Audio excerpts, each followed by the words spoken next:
بسم اللہ الرحمن الرحیم۔ حضرت علی علیہ السلام رسول پاک صلی اللہ علیہ وآلہ وسلم کے چچا حضرت ابو طالب علیہ السلام کے بیٹے ہیں۔ حضرت علی علیہ السلام کی والدہ کا نام حضرت بی بی فاطمہ بنت اسد علیہ السلام ہے۔ حضرت بی بی فاطمہ بنت اسد علیہ السلام فرماتی ہیں کہ جب حضرت علی علیہ السلام پیدا ہوئے تو رسول پاک صلی اللہ علیہ وآلہ وسلم نے ان کو اپنے ہاتھوں میں لیا اور اپنی زبان مبارک حضرت علی علیہ السلام کے منہ میں چوسنے کے لیے ڈالی اور حضرت علی علیہ السلام اس زبان کو چوستے جاتے تھے۔ پھر حضرت بی بی فاطمہ بنت اسد فرماتی ہیں کہ اگلے روز حضرت علی علیہ السلام کو دودھ پلانے کے لیے ایک دائی کا انتظام کیا گیا۔ جب وہ دائی حضرت علی علیہ السلام کو دودھ پلانے لگتی تو آپ منہ پھیر لیتے۔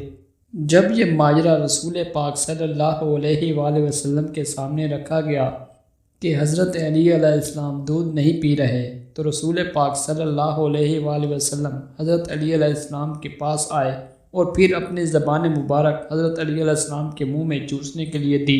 حضرت علی علیہ السلام اس زبان کو چوسنے لگے اور اتنا چوستے رہے کہ ان کو نیند آ گئی، اور پھر یہ معاملہ اسی طرح کئی روز تک چلتا رہا۔ ویڈیو کو آگے بڑھانے سے پہلے دوستو آپ سے گزارش ہے کہ اگر آپ نے ابھی تک ہمارے یوٹیوب چینل کو سبسکرائب نہیں کیا تو ہمارے یوٹیوب چینل کو سبسکرائب کر دیں اور بیل آئیکن کو دبا دیں تاکہ ہماری آنے والی ہر ویڈیو آپ تک بآسانی پہنچ سکے۔ کتنی ہی بڑی شان ہے حضرت علی علیہ السلام کی کہ جن کو رسول پاک صلی اللہ علیہ وآلہ وسلم خود اپنی زبان چوسنے کے لیے دیں۔ حضرت علی علیہ السلام رسول پاک صلی اللہ علیہ وآلہ وسلم پر اسلام لانے والے لوگوں میں سے سب سے پہلے تھے۔ آپ رسول پاک صلی اللہ علیہ وآلہ وسلم کے داماد تھے۔ حضرت علی علیہ السلام کی شادی رسول پاک صلی اللہ علیہ وآلہ وسلم کی پیاری بیٹی حضرت بی بی فاطمہ الزہرا سلام اللہ علیہا کے ساتھ ہوئی۔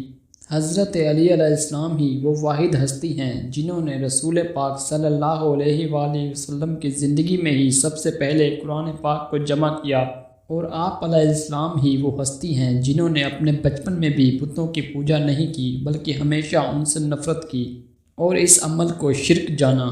شجاعت اور بہادری میں حضرت علی علیہ السلام کا کوئی بھی ثانی نہ تھا۔ حضرت علی علیہ السلام اکیلے ہی پوری جنگ کا نقشہ بدل دیتے تھے، اور آپ نے اپنی تمام زندگی حضرت محمد صلی اللہ علیہ وآلہ وسلم کی کفار کے حملوں اور سازشوں سے حفاظت کی۔ آپ علیہ السلام نے بہت سی جنگوں میں کفار کے بڑے بڑے جنگجو جن کا کوئی مقابلہ نہیں کر سکتا تھا ان کو دھول چٹایا اور ان کو واصل جہنم کیا۔ اللہ نے حضرت علی علیہ السلام کو بے شمار طاقت عنایت کی تھی۔ جنگ خیبر کے موقع پر مسلمان بار بار خیبر پر حملہ کرتے اور ناکام ہو کر لوٹ آتے۔ پھر رسول پاک صلی اللہ علیہ وآلہ وسلم نے ارشاد فرمایا کہ کل میں جھنڈا اس شخص کو دوں گا جس کے ہاتھ پر اللہ نے فتح لکھ دی ہے۔ یہ سننے کے بعد تمام صحابہ رضی اللہ تعالیٰ عنہ کی یہ خواہش تھی کہ کل یہ جھنڈا ان کو ملے۔ اگلے روز صبح کے وقت رسول پاک صلی اللہ علیہ وآلہ وسلم نے پوچھا کہ علی کہاں ہیں؟ تو آپ صلی اللہ علیہ وآلہ وسلم کو بتایا گیا کہ حضرت علی علیہ السلام کی آنکھیں دکھتی ہیں اور وہ خیمے میں کھانے کا انتظام کر رہے ہیں۔ آپ صلی اللہ علیہ وآلہ وسلم نے حکم دیا کہ علی کو فوراً بلاؤ۔ چنانچہ حضرت علی علیہ السلام رسول پاک صلی اللہ علیہ وآلہ وسلم کے پاس پہنچے۔ رسول پاک صلی اللہ علیہ وآلہ وسلم نے اپنا دست مبارک حضرت علی علیہ السلام کی آنکھوں پر پھیرا تو ان کی آنکھوں کی تکلیف ختم ہو گئی۔ پھر رسول پاک صلی اللہ علیہ وآلہ وسلم نے اسلام کا علم حضرت علی علیہ السلام کو دیا اور کہا کہ جاؤ علی اور خیبر کو فتح کر کے لاؤ۔ حضرت علی علیہ السلام کے للکارنے پر خیبر کا سب سے بڑا جنگجو مرہب حضرت علی علیہ السلام کے مقابلے پر آیا۔ مرہب وہ بہادر جنگجو تھا جس کے مقابلے میں 100 بہادر بھی ڈھیر ہو جاتے تھے، مگر جب وہ حضرت علی علیہ السلام کے سامنے آیا تو حضرت علی علیہ السلام نے اپنی تلوار ذوالفقار کے ایک وار سے ہی اس کو واصل جہنم کر دیا۔ پھر حضرت علی علیہ السلام قلعہ خیبر کے اس دروازے کی طرف بڑھے جس کو 40 آدمی مل کر بھی ہلا نہیں سکتے تھے۔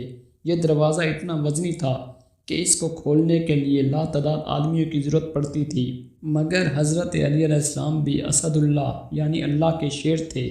حضرت علی علیہ السلام نے اس دروازے کو اپنے ایک ہاتھ سے ہی پکڑا اور اکھاڑ کر آسمان کی طرف پھینک دیا۔